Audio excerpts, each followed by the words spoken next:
Bonjour, bienvenue à Géopol. Nous allons traiter aujourd'hui de la guerre en Ukraine. Pour cela, je reçois Frédéric Pons. Bonjour. Donc Frédéric Pons, qui est journaliste spécialiste de la politique étrangère et des questions de défense. Vous êtes à la revue Conflit et vous êtes en même temps l'auteur d'un livre sur Poutine. Donc vous êtes aussi un colonel de réserve, hein, donc si j'ai bien compris. Est-ce que vous y attendiez l'invasion de l'Ukraine? Très franchement, non. Comme la plupart des experts, des spécialistes, y compris à l'état-major des armées, puisque le chef d'état-major a reconnu qu'on s'était trompé, je ne croyais pas à une invasion terrestre de cette ampleur. Des opérations pour aller protéger le Donbass russophone, les séparatistes de l'Est de l'Ukraine, oui, ça c'était probable. Un renforcement éventuellement de la Crimée, la défense de la Crimée par la Russie, oui, mais une invasion terrestre, pas du tout.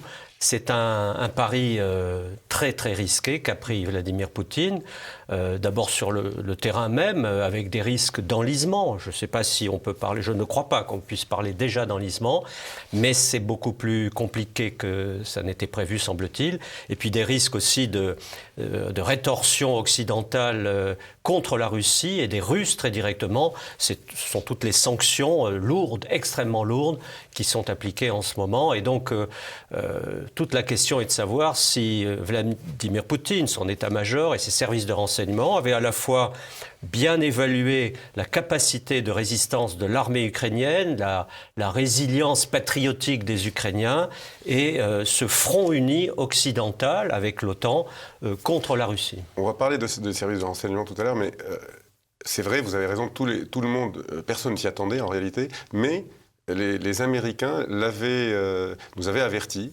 Et c'est vrai que tout le monde aussi avait pensé que c'était l'exagération américaine, comme il y a eu des précédents pour l'Irak ou pour d'autres conflits. On s'est dit une fois de plus, ils en font trop, c'est de la propagande américaine. Mais cette fois-ci, finalement, ils avaient raison. Alors, ils avaient raison. Est-ce que c'est une prophétie autoréalisatrice, comme on dit? C'est possible. Mais c'est vrai que dans le passé, sur 20, 25 ans, depuis la première guerre du Golfe, ils nous ont raconté tellement de bobards pour nous faire entrer en guerre avec eux en Irak et ailleurs, que effectivement notre réaction européenne et française a été tout au long de ces semaines qui ont précédé la crise de minimiser, de relativiser et de ne pas croire ce qui allait se produire. Il se trouve aussi que la France, en tout cas, avait des services de renseignement et des moyens de renseignement électroniques et électromagnétiques qui, semble-t-il, n'indiquait pas une posture offensive de la part des forces russes disposées à la fois en Russie et en Biélorussie. Les Américains ont vu juste et pour le coup, là, ils ne nous ont pas trompés. Oui, alors il y a deux choses avec les Américains, c'est que d'une part, ils avaient bien vu les choses, et puis d'autre part, une fois que la guerre a été déclenchée, nous rendons compte que les Européens il y a les sanctions qui ont été prises, mais l'Union européenne est beaucoup plus sévère et offensive que les États-Unis. Je ne sais pas, vous ne trouvez pas que la position des Américains est relativement modérée? Je pense que c'est un effet d'optique parce que jusqu'au déclenchement de la guerre, les Américains étaient extrêmement présents sur l'Ukraine et avaient commencé à fournir beaucoup d'armements, des armements de précision qui sont en train de faire mal à l'armée russe aujourd'hui. Ce ne sont pas des matériels qui viennent d'être livrés là. Et donc ça explique sans doute aussi pourquoi Vladimir Poutine a voulu frapper vite et fort, sans attendre que l'armée ukrainienne devienne une proie trop difficile à affronter. Donc il a joué une sorte de va-tout et dans cette affaire, effectivement, l'Europe qui était un peu en retrait s'est retrouvée en pointe parce que ce sont les confins de l'Europe orientale, parce qu'il y a des pressions très fortes de la part de tous ces pays européens de l'Est de l'Europe, et parce que aussi l'Europe a bien compris que dans les semaines et les mois qui ont précédé, elle n'avait pas su se positionner face à la Russie et face à l'Ukraine. Elle n'avait pas su calmer les uns ou réprimander les autres. Et de ce constat d'impuissance est sorti finalement ces résolutions extrêmement martiales, sans l'emploi de la force militaire, mais extrêmement martiales, qui surprennent un peu tout le monde. Les Russes, d'ailleurs, ont dit clairement que ces sanctions plus de 300 milliards d'euros d'avoirs russes gelés, c'est beaucoup. L'éviction du système SWIFT. Et puis 500 millions d'euros d'armement promis à l'Ukraine. Les Russes ont dit ce sont des sanctions atomiques. Ça veut dire que vous nous déclarez la guerre, vous, Européens. Oui. D'où les réactions extrêmes de Vladimir Poutine. Oui, enfin, lui a bien aussi déclaré une guerre. Ah, mais de fait, oui. Mais non, je veux dire que sur le point de vue au point de vue sanctions, on voit que les sanctions américaines sont plus modérées. Ce ne sont pas toujours, par exemple, bon, après ils suivent un peu, mais pour le système suisse, pour l'espace aérien des États-Unis, par exemple, parce que les Européens ont assez vite interdit leur espace aérien aux compagnies russes. Les États-Unis avaient refusé de le faire, etc. Enfin, voilà, ils sont un peu en retrait tout de même. Oui, sauf que depuis 2014, les Américains et les Européens étaient côte à côte dans l'application des sanctions.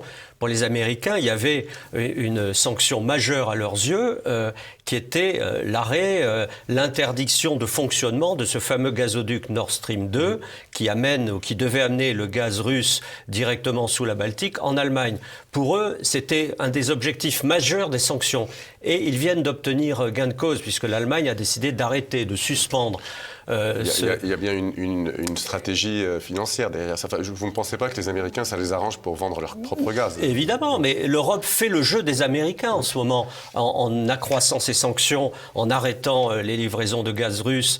De fait, l'Europe, pour des bonnes raisons de solidarité, prise de conscience des risques d'une guerre importante dans l'Est de l'Europe, finalement, l'Union européenne a fait ce que les Américains rêvaient de faire, c'est-à-dire creuser un fossé, que je n'espère pas définitif, entre l'Union européenne et la Russie. Et là où beaucoup de gens essaient de lancer des passerelles malgré tout sur le fossé en question. Là, l'Europe en a fait un ravin. Les Américains jubilent. Ils voulaient vassaliser l'Europe, c'est le cas. Ils voulaient écraser la Russie. Ils sont en train de réussir. Je vais faire un peu un peu de provocation. Vous ne pensez pas que avec cette conquête de l'Ukraine, Vladimir Poutine, qui aurait pu, comme vous l'avez dit à l'instant, progresser de façon plus intelligente, plus cachée, occuper le Donbass, la Crimée, se renforcer dans les zones où habitent des personnes d'origine russe ou russophone, bon, peu importe, plutôt que d'envahir l'Ukraine. Et vous ne trouvez pas que cette invasion a ressuscité d'une part l'OTAN qui, comme le disait le président Macron, était en mort cérébrale, et surtout ressuscité aussi l'Union européenne qui était en perte de vitesse. Et on a l'impression que là, tout le monde veut adhérer à l'Europe, c'est fabuleux l'Europe, l'OTAN c'est génial, tout le monde veut... Et tout ça est dû à cette invasion. Donc en fait, c'est l'effet contraire de ce qu'il voulait, non ? Oui et non. Il faut se méfier là aussi de l'effet de perspective. C'est vrai qu'il y a une conséquence immédiate. Là, en ce moment, ce sursaut de solidarité et d'unité de l'Europe, c'est une réalité. Ce regain de légitimité accordé à l'OTAN, ça c'est vrai. Mais alors, ça pourrait desservir les intérêts de la Russie. Si on regarde un peu plus loin... les nôtres aussi peut-être, parce que quand je dis les nôtres, pour ceux d'entre nous qui critiquaient l'Union européenne et l'OTAN, c'est sûr nous a affaibli, ça affaiblit lui-même, non ? Que pour tous les eurosceptiques ou les otano-sceptiques, ça n'est pas forcément une bonne nouvelle. Mais du côté des Russes, il faut comprendre leur perception, et surtout la perception de Vladimir Poutine. Une organisation de l'Alliance Atlantique revigorée, une structure militaire plus forte, ça peut aller aussi dans le sens de sa politique et de sa communication, parce qu'on n'est jamais aussi fort que contre un ennemi clairement identifié. Or là, toute la communication de Moscou, c'est de dire l'OTAN n'a cessé d'avancer vers nos frontières, l'OTAN est menaçante, et regardez aujourd'hui, l'OTAN a repris des forces, et donc pour essayer de souder le peuple russe derrière le pouvoir, c'est aussi un argument qui sera utilisé. Donc il a besoin d'un adversaire identifié, il a besoin de se confronter. Oui, il a besoin de la confrontation, et dans sa communication, certains disent la propagande, l'OTAN va être agitée, à nouveau, l'OTAN revigorée, va être agitée comme une menace de long terme pour la Russie, ce qui peut contribuer à souder une grande partie de la population des Russes derrière Poutine. Ça peut souder sa population derrière lui, mais nous, j'entends par nous, les Européens, qui ne sont pas des grands fans ni de l'OTAN ni de l'Union européenne, c'est pas une bonne chose. Alors là encore, ça n'est pas forcément une bonne chose, parce que de fait, la tutelle militaire et politique américaine va se trouver renforcée momentanément, mais on connaît l'histoire. Attendons que l'émotion retombe, que la guerre s'arrête, se calme, que la négociation reprenne son cours entre les uns et les autres. Et je suis persuadé que ces magnifiques promesses d'efforts militaires que l'on observe dans un certain nombre de pays vont progressivement être dégradées parce que l'Europe n'a pas beaucoup d'argent, parce que les intérêts nationaux vont contribuer à nouveau à corroder cette belle unité actuelle et parce que les peuples et les gouvernants vont passer à d'autres priorités. C'est la règle un peu de l'histoire contemporaine de notre vieille Europe. En ce moment, nous sommes dans l'émotion, dans l'unité, dans l'affrontement démocratique, idéologique avec la Russie. Qu'en restera-t-il dans un an ? Je demande à voir. D'accord. Revenons sur cette invasion. Alors, ça a surpris tout le monde parce qu'on cherche toujours l'intérêt. Il y a deux choses. C'est où il y a un intérêt militaire, où il y a un intérêt politique. Donc, le côté militaire, on est tous d'accord pour dire qu'il aurait pu occuper les zones sud et est. Et on se demande si ce n'est pas un intérêt plutôt politique, c'est-à-dire de remplacement de régime, de faire de l'Ukraine comme la Biélorussie. Oui, il y a les deux et bien autre chose. C'est un intérêt d'abord géopolitique et presque civilisationnel. L'intérêt géopolitique, qui comprend l'intérêt militaire, c'est que les Russes, depuis toujours, Vladimir Poutine, avait prévenu l'Occident et l'OTAN. Il y a des discours extrêmement clairs qu'on n'a pas lus, qu'on n'a pas écoutés, qu'on a oubliés, disant que l'intégration de l'OTAN, de l'Ukraine dans l'OTAN serait un casus belli, serait une ligne rouge. On peut comprendre, de la même façon qu'en 1962, les Américains n'ont pas accepté que les Soviétiques mettent des missiles à Cuba. Il y a eu une crise très forte, on est passé pas très loin d'une guerre nucléaire. À l'époque, c'était Kennedy et Khrouchtchev. Ça s'est arrêté. Eh bien, c'est le même scénario.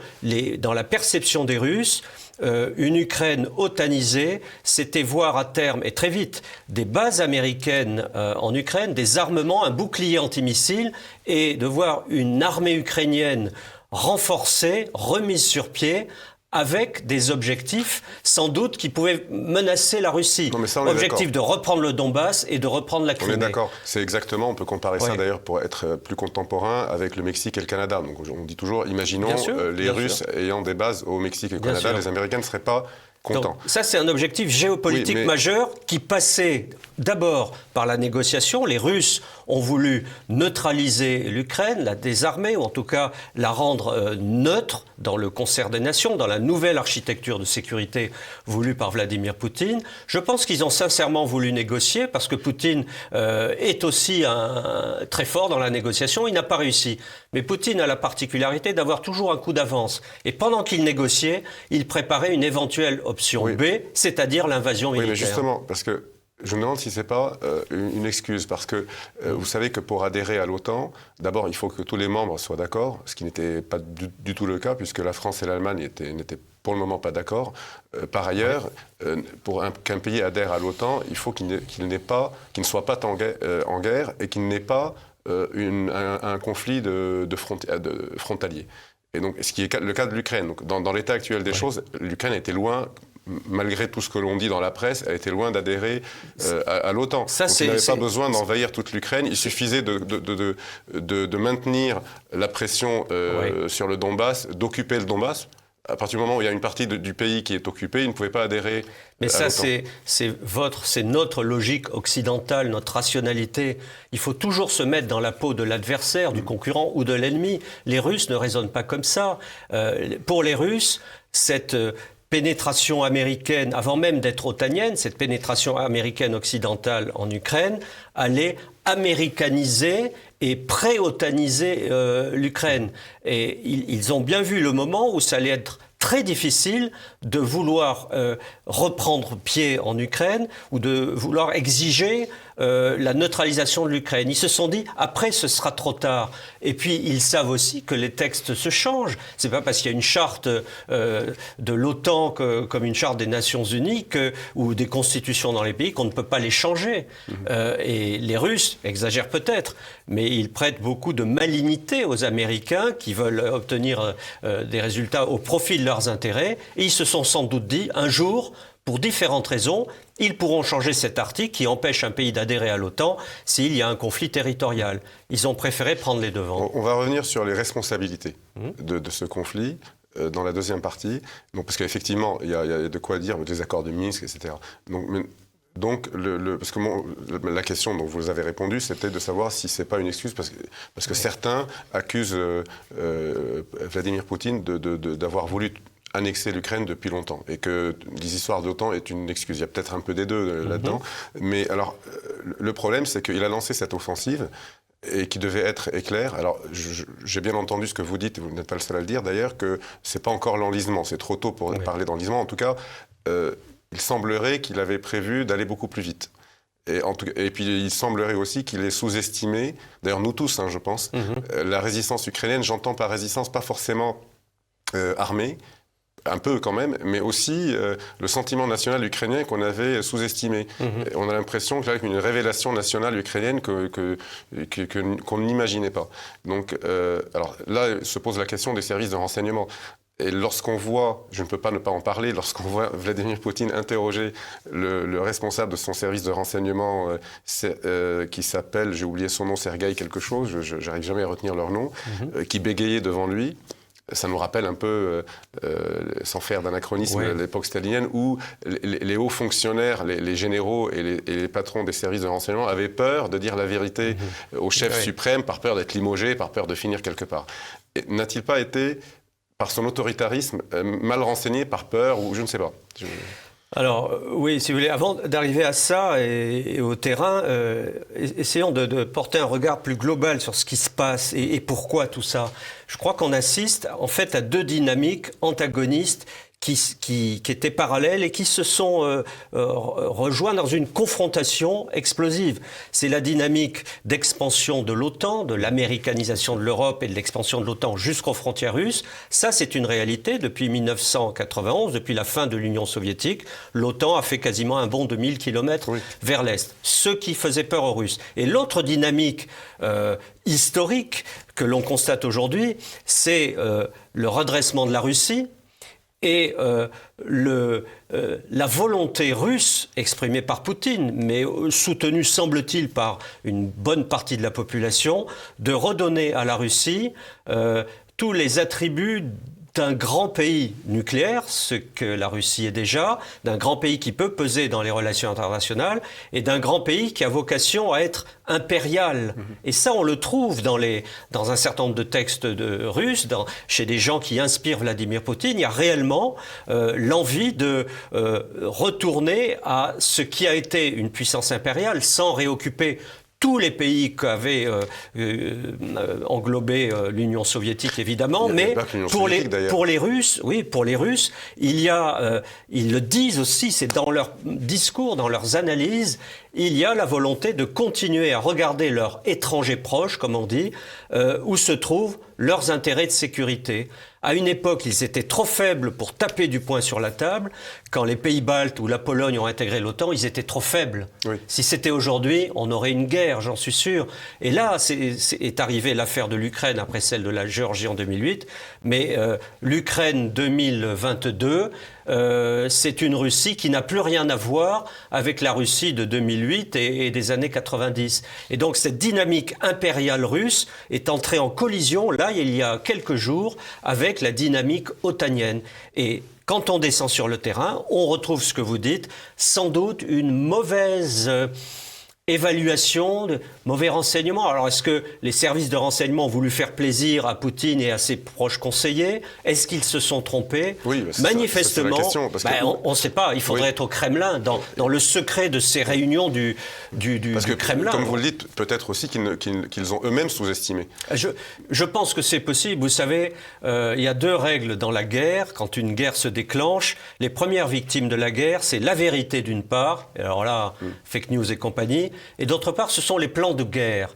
Les Russes avaient mis en place un plan de guerre qui devait être sans doute conduire à une guerre plus rapide qu'ils ne le souhaitaient, avec l'emploi sur le terrain d'un peu moins d'unités de matériel d'avion que ce qu'ils font en ce moment et ce qu'ils vont être obligés de faire. Donc il y a eu mauvaise évaluation et notamment, moi j'avoue que ça m'étonne un peu, cette mauvaise évaluation sur les capacités de résistance de cette petite armée ukrainienne équipée de matériel russe ou soviétique, pas très bien organisés, dont au premier jour de la guerre, la plupart de leurs centres de coordination ont été détruits par l'armée russe. Eh bien, malgré tout, elle résiste sur certains points, pas partout, manifestement. Une partie de l'armée ukrainienne est en train d'être encerclée dans l'est du pays. Elle résiste. La population aussi. C'est ça que j'allais vous dire. Il y a 1 500 000 personnes qui quittent le pays. Mais la population, une partie de la population, des hommes notamment, et des femmes, ont pris les armes et résistent. Et pour l'avenir, c'est très inquiétant. C'est le plus important parce que vous pouvez faire capituler une armée. Si la population n'adhère pas, parce que je reviens à l'idée russe, à l'idée d'empire, c'est que je pense qu'ils sont, enfin ils le disent, ils étaient persuadés qu'une grande partie de la population les accueillerait bien.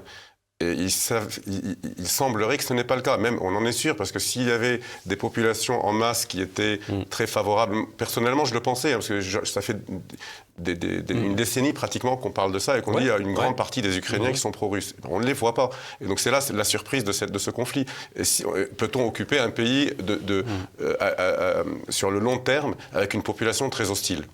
Alors, à l'heure actuelle, au 12e jour de la guerre, je ne crois pas que la Russie veuille occuper l'ensemble du territoire ukrainien. On voit se dessiner sur le terrain la manœuvre militaire qui préfigure sans doute un des buts de guerre de Vladimir Poutine. C'est effectivement d'élargir la zone russophone du Donbass, peut-être de contrôler toutes les régions à l'est du Dniepr, c'est l'Ukraine de l'Est où se concentre la majorité des russophones, où aux dernières élections, le pouvoir actuel a eu le moins de voix, c'est une réalité, et puis contrôler tout le littoral et les ports importants de Mariupol et Odessa sur la mer d'Azov et la mer Noire. Clairement, c'est en train de se dessiner. Il faut savoir une chose aussi, c'est que la plupart des images que nous avons, des reporters, des civils qui parlent, etc., sont des images, disons, globalement pro-ukrainiennes.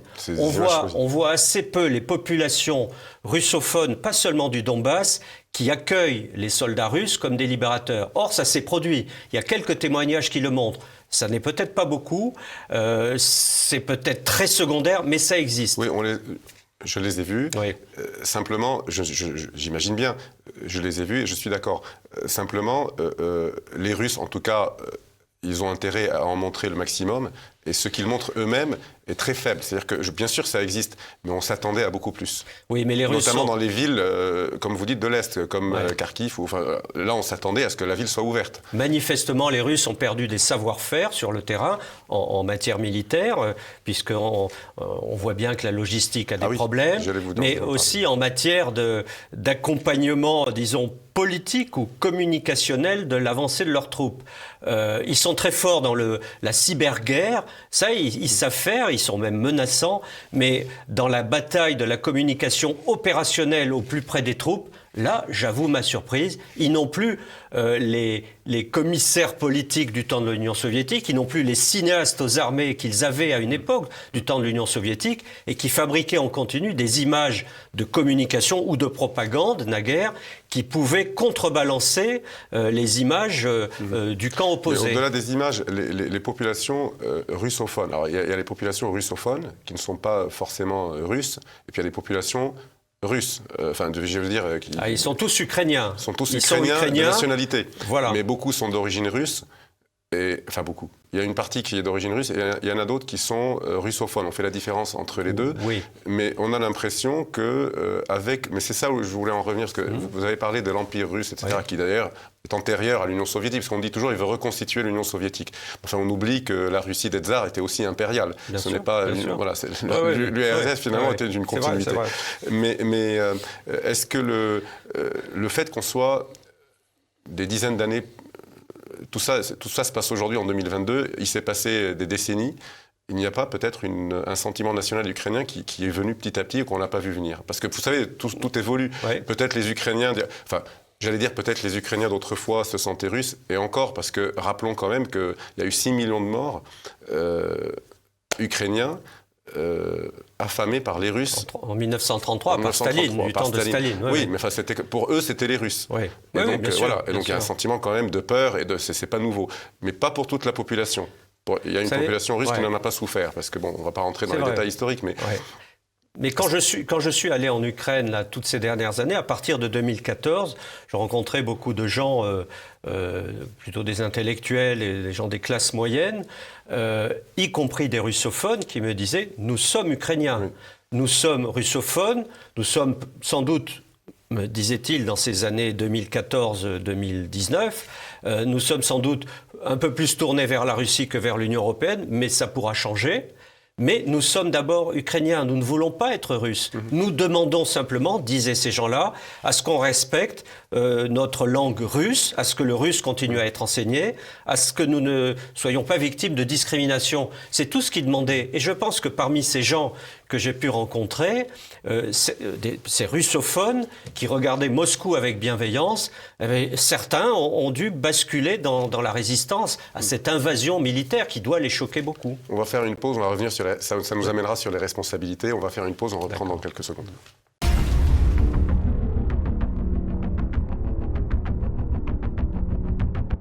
Nous voilà donc dans la deuxième partie de cette émission. Alors, on va peut-être parler des responsabilités, parce que vous l'avez évoqué, donc ces russophones qui se tournaient, sans vouloir être russes, mais qui se tournaient un peu vers Moscou.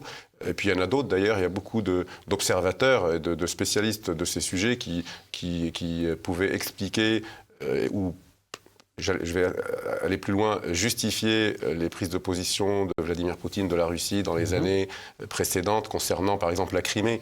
Tous les observateurs objectifs reconnaissaient que la Crimée est russe et qu'il était normal qu'elle le redevienne. Le Donbass parfois aussi. Et ces mêmes observateurs et ces mêmes spécialistes ne sont pas d'accord, ne trouvent pas normal que toute l'Ukraine soit envahie par l'armée russe. Et donc, mais il y a eu des responsabilités, parce qu'il y a eu, rappelons aux téléspectateurs, l'affaire de ce petit bout de territoire à la frontière russo-ukrainienne, habité, donc peuplé par une population d'origine russe qui avait proclamé son indépendance. Et puis il y a eu l'annexion de la Crimée par la Russie. La Crimée qui a toujours été russe. Il y a eu quelques sanctions, mais qui n'ont pas finalement trop dérangé les Russes. Tout ça fait qu'on s'attendait à ce que la Russie occupe, donc, renforce ces positions-là. Mais il y avait eu des accords à l'époque qui en résumé, qui prévoyaient que la langue russe serait toujours enseignée en Ukraine, que ces régions seraient autonomes, donc signées par les deux parties. Et puis finalement, la partie ukrainienne, soutenue par les États-Unis, par l'Occident, n'a pas respecté ces... Alors, est-ce qu'on n'a pas jeté de l'huile sur le feu en ne respectant pas ces accords, ne serait-ce que pour la langue? Comment voulez-vous qu'une population russophone, on lui interdise d'enseigner le russe? C'est comme si vous interdisez aux Québécois d'apprendre le français tout d'un coup. Donc, Oui, je crois qu'on a manqué un rendez-vous au lendemain de la révolution de Maïdan en 2014, quand le pouvoir plutôt pro-russe est éjecté par un coup d'État, un nouveau pouvoir s'installe qui va être validé par les élections, se noue une négociation très importante, mais que l'on croyait vouée à l'échec. Et pourtant, ça marche. Les Ukrainiens, les Russes, avec la tutelle franco-allemande, mettent en place ces accords de Minsk en février 2015. C'était un début de porte de sortie ou de voie de sortie pour apaiser les tensions entre l'Ukraine et la Russie. Et la Russie a dit « nous appliquerons ces accords ». Et très vite, tout de suite, le pouvoir ukrainien et le président de l'époque et celui d'aujourd'hui ont dit on ne tient pas compte de cet accord, et notamment sur cet aspect qui avait été très choquant pour les russophones d'Ukraine, c'était revenir sur l'interdiction du russe, revenir sur les discriminations à l'emploi appliquées aux russophones et aux pro-russes. Et à cette époque-là, l'Ukraine a bloqué, la Russie restait encore à la table, mais toute seule.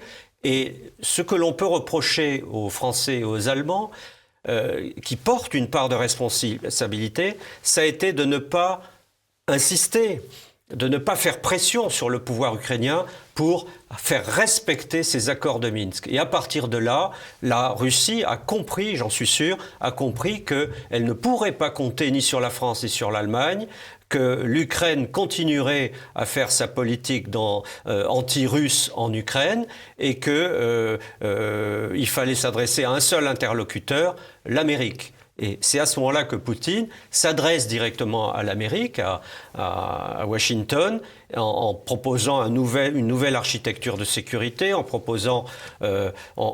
dépassant même les fameux accords de Minsk. Et là, il trouve une porte close, il ne trouve aucune réponse. En décembre, Poutine envoie un message extrêmement circonstancié. Quand on le relit aujourd'hui, on se dit c'était le message de la dernière chance avant la guerre. Et Washington ne répond absolument pas à ce message. Alors Poutine est responsable de l'invasion, évidemment, mais les responsabilités occidentales, au-delà de la poussée de l'OTAN, elles sont aussi diplomatiques. La France, l'Allemagne n'ont pas su peser sur leurs partenaires ukrainiens.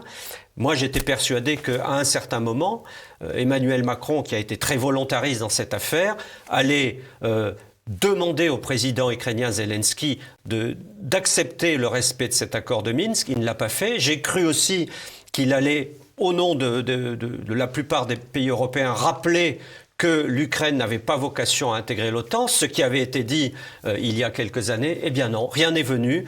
On s'est laissé aller dans cette espèce de courant américanophile qui nous a empêchés d'exister politiquement et aujourd'hui militairement.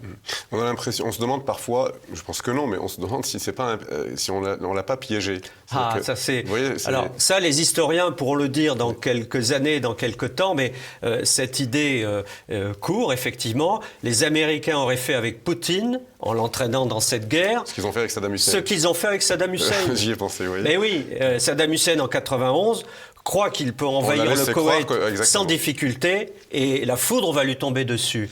Et est-ce que les Américains ont réédité la même affaire avec Poutine ? J'en doute, mais pourquoi pas ? Quand on connaît Biden, qui n'est pas au mieux de sa forme et qui n'est pas un grand stratège, je ne le vois pas valider un projet comme ça. Enfin, oui, bien sûr. Mais vous savez, quand on dit, on ne parle pas de complot organisé, mais on peut parfois laisser faire les choses. Et puis, parce que tout ça date, comme vous venez de le rappeler, de quelques années. Donc on voit parce que personnellement, je continue à croire qu'il est rentré dans une aventure dont il ne connaît pas, personne n'en connaît l'issue. Enfin, oui, ça c'est le lot de la guerre. Il n'est pas forcément gagnant. Lui a des buts de guerre que nous ne connaissons pas vraiment. Oui. Je me souviens, les premiers jours sur les plateaux de télévision, on me disait la bataille de Kiev a commencé, la résistance, les Russes piétinent. Et j'avais beau dire non, la bataille de Kiev n'a pas commencé. Les forces russes s'occupent d'autres portions du territoire. Et la bataille de Kiev, c'est quelques escarmouches, quelques destructions par-ci par-là, mais elle n'a pas commencé. Et aujourd'hui, on comprend que la bataille de Kiev n'a pas commencé avec l'arrivée dans les faubourgs de Kiev de ces différentes armées russes. Et là, ça va peut-être commencer ou peut-être pas. Oui, mais parce que les Ukrainiens veulent négocier en ce moment. Bien sûr. C'est significatif. Vous savez bien que pour occuper des villes, même de taille, Kiev est une grande ville, mais même de taille moyenne, pour envahir des villes comme ça, il y a deux solutions. Ou les raser, comme ça a déjà eu lieu ailleurs, par les Russes d'ailleurs, ou bien se battre au corps à corps. Et là, ça coûte extrêmement cher en vie humaine et en temps. Donc, ce n'est pas, quelle que soit la puissance de l'armée russe. Est-ce que Poutine accepte ce défi ? Il perdra des hommes, du matériel, il tuera des frères orthodoxes, il détruira Kiev. Est-ce qu'il va aller jusque-là ? Il y a 2 mois, je vous aurais dit non. Aujourd'hui, compte tenu de tout ce qui a été fait, je considère que c'est possible, mais que ça n'est pas son intérêt. Son intérêt est de faire la pression maximale sur le plan militaire et sur le terrain. Et il a la puissance militaire pour le faire. L'armée ukrainienne n'a pas cette puissance militaire. Elle est en train de plier, de s'effondrer, d'être encerclée. Et c'est ça qui conduit, je pense, le pouvoir ukrainien, le président Zelensky, à accepter le début de la négociation.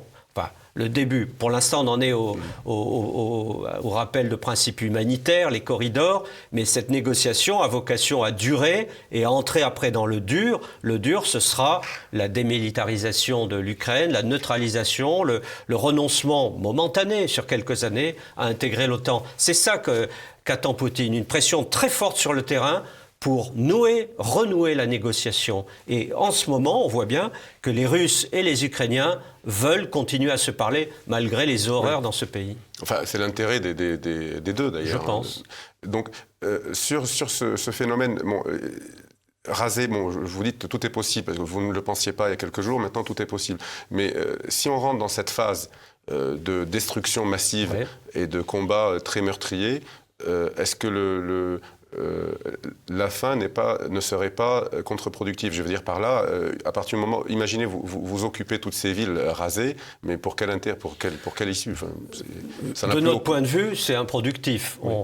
On ne détruit pas un pays pour ensuite contrôler des ruines. Enfin, ça paraît aberrant. Sauf si on veut installer sur ces ruines un pouvoir ami, une sorte de Gauleiter, un gouverneur. Depuis un certain temps, mais une fois les Russes, de deux choses, ou bien il y a une présence russe militaire pour soutenir ce Gauleiter, comme vous dites, cette espèce de régime qu'on appelle fantoche maintenant, ou bien l'armée russe, si elle reste, elle va subir, donc elle occupe de fait le pays, et elle va subir les résistances et des pertes en continu. Soit elle se retire et le fameux pouvoir installé saute le lendemain parce que la population est hostile. Est-ce qu'on peut de nos jours occuper un pays où la population est hostile longtemps? Bien, les exemples montrent que non. L'Afghanistan, après presque 2 décennies de guerre, les Américains et les Alliés ont dû se retirer. On a l'exemple de l'Irak, il a fallu se retirer. La Libye, bien sûr. La Syrie, on voulait renverser Bachar el-Assad et aider un nouveau pouvoir à se mettre en place. On s'est replié. Le Mali, en ce moment, pour les Français, on est obligé de se retirer. On voit bien que ça paraît très, très difficile. Dans notre façon de faire aujourd'hui, sur le plan militaire, politique, économique, on ne peut pas contrôler un pays qui refuse d'être contrôlé. Et donc, c'est pour ça qu'en toute rationalité, la destruction de Kiev et des grandes villes me paraît un peu aberrante. Et l'occupation sur le long terme de ce grand pays, grand comme la France quand même, avec une population très importante, me paraît impossible et très contre-productive. En revanche, si les Ukrainiens, le pouvoir actuel veut négocier, là on entre dans une nouvelle phase, les combats s'arrêtent, l'Ukraine va être mise sous pression par la Russie et va devoir à un moment accepter la loi du vainqueur, c'est-à-dire faire des concessions, accepter des compromis. Et du côté russe, il y aura des compromis, ils se retireront des grandes villes et ils autoriseront l'aide internationale à venir. Alors comme vous dites, pour négocier, il faut être deux et il faut surtout que chacun fasse des concessions des deux côtés. D'ailleurs, parce que s'il y en a un qui fait des concessions et l'autre pas, ce n'est plus une négociation.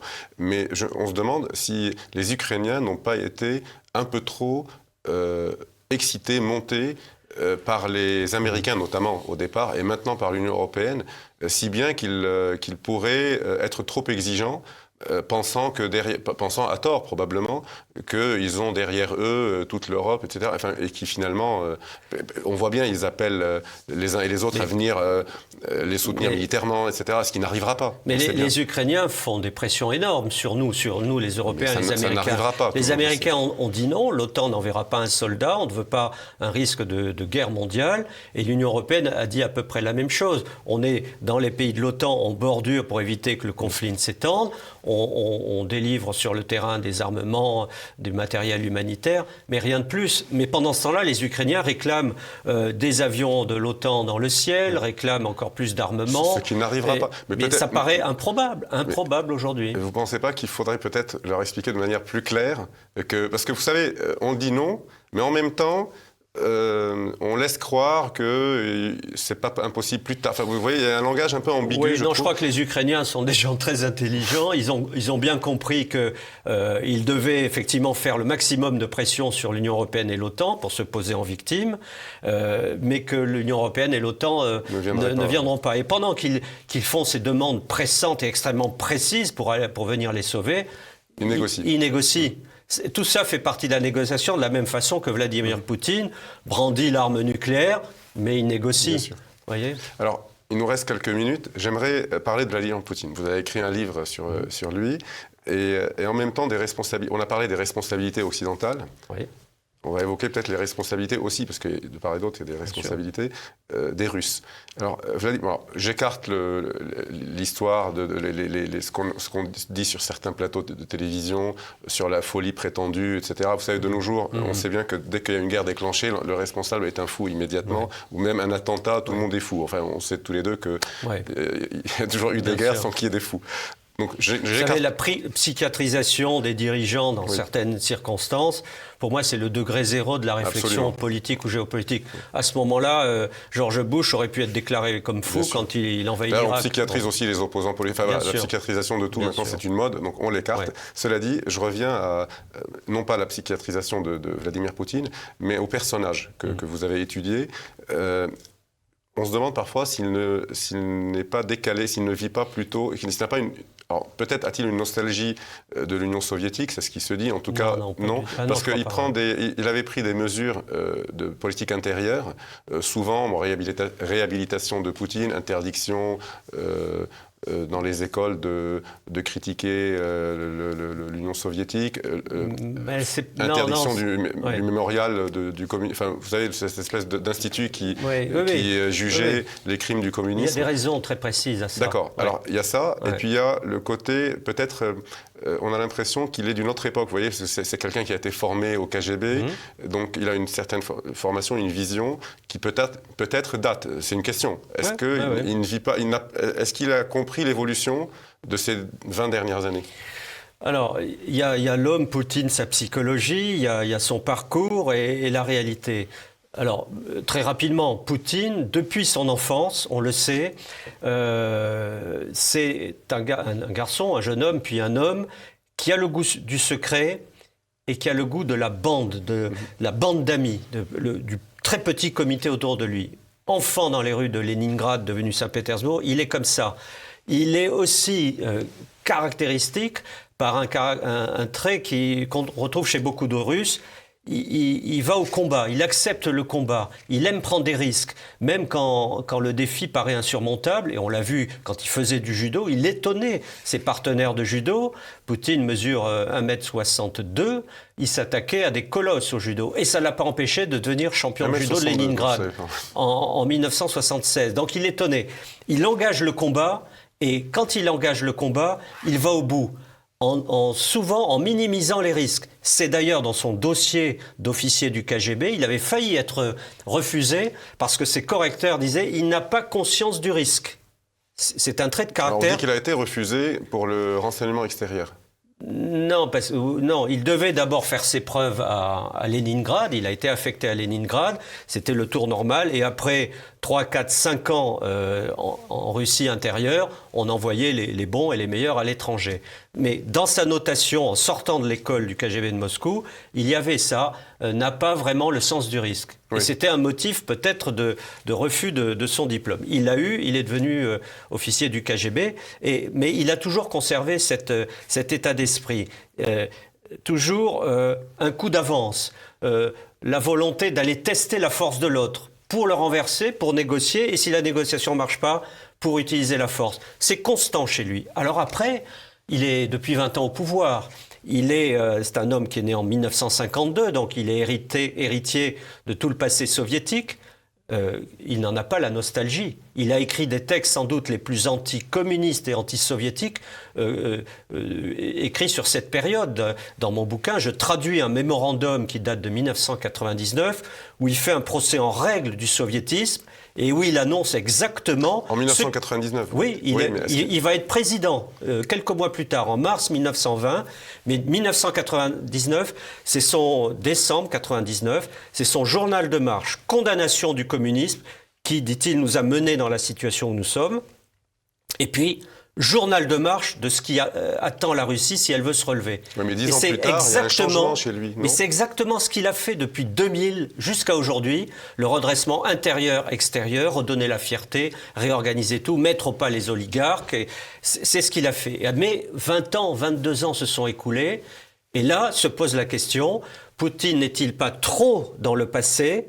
N'est-il pas dans une forme d'autisme politique ? Ah mais la revanche, c'est clair. Il veut relever la Russie. Relever la Russie, ça veut dire lui redonner la puissance qu'elle a eue naguère, du temps des tsars et du temps de l'Union soviétique. Ça, il ne s'en cache pas. Est-ce qu'on peut toujours revenir en arrière ? C'est pas revenir en arrière, il ne reviendra pas à l'Union soviétique, ça il a dit, mais il veut que les intérêts de la Russie, la nouvelle Russie, soient pris en compte par ses voisins et dans son environnement immédiat. Y a-t-il aujourd'hui un autisme politique au Kremlin ? C'est possible. Et en même temps, on a des gens extrêmement bien informés sur l'Occident. Sergueï Lavrov, le ministre des Affaires étrangères, qui en est, je crois, à 18 ans de poste, qui en a vu passer des ministres et des présidents. Sergueï Lavrov connaît mieux l'Amérique que la plupart des Américains ne la connaissent. Oui. Beaucoup sont, même à travers les oligarques fidèles à Poutine, beaucoup connaissent l'Occident comme on ne l'imagine pas. Mais la question se pose, sont-ils un peu coupés des réalités ? Poutine a eu plusieurs discours faisant beaucoup référence à l'histoire ces derniers temps. Alors ça parle beaucoup aux Russes. Nous, occidentaux, ça ne nous parle pas, on ne connaît pas cette histoire. Mais quand il parle de la dénazification, ça a un écho immédiat chez les Russes et chez les Ukrainiens. Oui, je sais bien. Mais vous voyez, on peut vouloir quelque chose, mais qui n'est pas forcément possible, parce que l'époque, le contexte ne le permet pas. C'est comme si aujourd'hui, en France, quelqu'un voudrait retrouver la gloire napoléonienne ou que sais-je. Voilà, c'est pas toujours possible. Et donc, effectivement, ces références à l'histoire, on peut connaître très bien les États-Unis ou l'Europe, mais essayer de reconstituer quelque chose de disparu, ce n'est pas toujours... On peut en avoir l'envie, mais ce n'est pas toujours possible.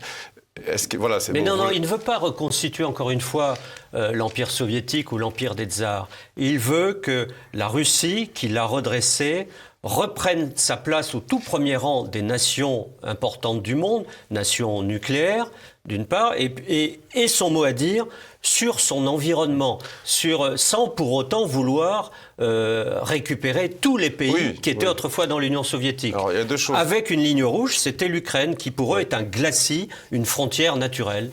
Il nous reste juste quelques minutes. Il y a deux choses sur le redressement de la Russie et sur ce qu'on appelle les oligarques. Parce que le bruit court aussi que le risque qu'il prend aussi, c'est s'il s'enlise en Ukraine, que ce qu'on appelle les oligarques le lâchent, en gros, il n'y a pas que les oligarques d'ailleurs, les militaires, etc., il peut être lâché comme Khrouchtchev, en 1964, 2 ans après l'affaire de Cuba, avait été un peu mis à la porte et remplacé comme ça, en 24 heures. Et donc, la première question, c'est sur le redressement. Parce qu'il a redressé, certes, l'armée russe, et la puissance militaire russe et la politique étrangère, mais question politique intérieure, je veux dire économie plutôt, la Russie est un pays qui ressemble un peu au pays du Golfe, qui vit du pétrole et du gaz depuis 30 ans, et le mur de Berlin est tombé, le communisme a disparu en Russie. La Russie regorge d'ingénieurs et de têtes pensantes. D'ailleurs, la preuve, c'est qu'ils produisent, militairement, ça se voit, mais civilement, il ne se passe rien. Non, mais allez en Russie. Moi, j'ai connu la Russie à partir de 1986. J'étais tout jeune. Je l'ai revu après, tout au long de la désoviétisation et jusqu'à ces derniers mois. Moscou, Saint-Pétersbourg, Ekaterinbourg et l'Oural. La Russie d'aujourd'hui n'a plus rien à voir avec la Russie d'il y a 15 ans, 20 ans. Et les Russes le disent. Ça reste très en retrait. Non, mais les Russes disent tous, ils ont une expression, on a connu pire. D'où l'on vient. Évidemment, bien sûr. Mais oui, mais c'est très important. Oui, mais je veux dire qu'ils auraient pu... Ils n'ont pas eu la constance de développement que nous avons, nous, depuis 1945. Mais prenez les pays de l'Est. Oui. La Tchéquie, la Pologne, etc., qui certes n'ont pas les mêmes résultats que la France ou l'Allemagne, mais leur progression... est beaucoup plus importante que la Russie. En progression, en quel terme ? Au point de vue économique, industriel, etc. Écoutez, c'est contestable. C'est vrai que la Russie a encore un PIB très faible, mais la Russie, globalement, s'est enrichie. Les classes populaires sont devenues classes moyennes grâce au pétrole et au gaz. Mais pas que, grâce aux exportations de céréales, grâce au marché intérieur. Et vous savez, les sanctions de 2014, c'est ça qui est frappant. On se disait, ça va être terrible pour l'économie russe. Mais c'est une illusion de croire que les sanctions vont mettre les Russes à genoux. Non, mais ça ne marche pas. Et au contraire, ces sanctions de 2014 ont produit un effet inverse, c'est-à-dire que Poutine a très bien compris comment il pouvait récupérer ça, et il a encouragé les Russes à devenir encore plus forts sous la pression des sanctions. Le caractère russe, c'est quand on est envahi, quand on est encerclé, on est plus fort quand on résiste. Vous savez bien que les sanctions n'ont jamais servi dans aucun conflit, d'ailleurs. Mais là, ils ont atteint l'autosuffisance alimentaire dans des tas de domaines où autrefois, ils étaient obligés d'acheter à l'Italie, à la France, aux Pays-Bas, le porc, le raisin, etc. Donc, c'est significatif. Et quand on va en Russie, on voit les magasins qui sont très bien approvisionnés. On voit, en tout cas dans les grandes villes... À Dubaï aussi, pardon. Non, mais je veux dire, dans les pays du Golfe, c'est grâce au pétrole. Vous comprenez ce que je veux dire? Mais ça a compté, évidemment, dans le succès de Vladimir Poutine et dans cet enrichissement de la Russie, bien sûr. Mais il y a aussi un grand marché intérieur qui s'est mis en place. Vous savez pourquoi je n'ai pas comparé avec les pays du Golfe? Parce que dans les pays du Golfe, en fait, c'est des pays qui économiquement sont très fragiles. Ils ont beaucoup d'argent grâce au pétrole et au gaz, et chez eux, il y a des voitures de luxe, des magasins, etc. Il y a beaucoup d'argent, mais en fait, tout ça est très fragile. C'est pour ça que j'ai comparé. Mais bien sûr, moi je crois que c'est faire injure aux Russes. Ils ont beaucoup d'armes d'ailleurs aussi. Faire injure aux Russes de les comparer aux pays du Golfe. Bien sûr, mais c'était de la provocation de ma part. Oui, alors provocation a marché. Il y a plus et mieux en Russie, évidemment. Et je crois que ça va être dur là. Hein. Ils vont souffrir. En tout cas, leurs banques, un certain nombre d'oligarques. Il y a des technologies qui ne vont plus pouvoir importer, malgré l'aide de la Chine, de Dubaï et de différents réseaux opaques dans le monde qui vont continuer à aider la Russie. Mais ils vont s'en sortir. Leur niveau de vie va peut-être subir un coup d'arrêt, mais c'est pas avec ça qu'on les mettra à genoux. Non, j'en suis sûr. Sans doute. Juste, dernière minute. Le monde, ça fait des années qu'on le dit, la civilisation occidentale ou chrétienne de manière générale, parce que la Russie n'est pas forcément occidentale, est menacée démographiquement, point de vue civilisationnel, d'une part par l'Asie et par ailleurs par le monde islamique. Et vous ne trouvez pas que cette guerre entre chrétiens, j'allais dire, pour ne pas dire entre blancs, est une catastrophe au point de vue... Vous ne pensez pas que les autres doivent s'en frotter les mains? De fait, moi je souffre terriblement de voir des chrétiens orthodoxes slaves s'entretuer comme ça au cœur de l'Europe. Et même vis-à-vis de voir l'Europe occidentale devenir l'ennemi de la Russie et inversement, c'est une grande souffrance. Et quand je vois ces populations ukrainiennes avec les familles, c'est pas de la sensiblerie, obligées de fuir, ça rappelle des images de nos grands-parents. Je suis consterné, triste. Et c'est vrai que pendant que cette guerre se produit entre chrétiens sur une terre d'Europe, la menace civilisationnelle dont on parlait avant cette guerre est toujours là. Et effectivement, je suis persuadé que dans ces pays, dans ces groupes qui nous en veulent pour différentes raisons, on doit se réjouir de cette guerre fratricide entre chrétiens en Europe. Espérons qu'elle se termine le plus vite possible. Merci d'avoir accepté notre invitation. Merci, chers téléspectateurs, et à très bientôt.